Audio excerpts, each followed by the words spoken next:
came across this video of the Queen feeding African children like chicken, and I was like, that's a bit extreme.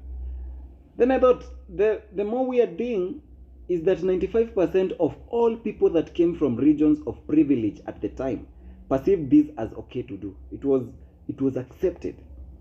Even more heartbreaking is that these children saw this as generosity, an act done in kind. They saw the Queen as a god, this form of a god, this kind of a god, one who makes food rain like manna. Thomas Sowell says there is an estimated 27 million people, that is men, women, and children, today in the world who are enslaved.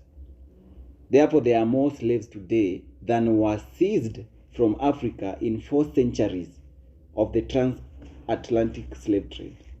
You may ask, how, where, and how comes we don't see it? Before we even answer these questions, we have to agree that slavery was never about race.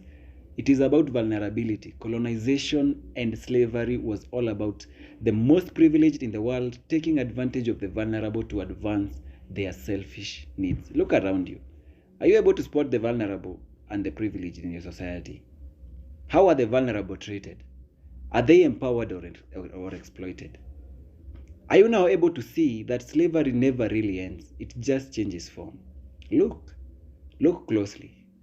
Look into your families, workplaces, churches, in the political realm. Even to hit home, how does the guy who is buying drinks treat the rest of you? Slavery was never about race. It is about vulnerability and how the vulnerable are treated in the society. The Queen's feeding program was inhuman and should be called out for what it is.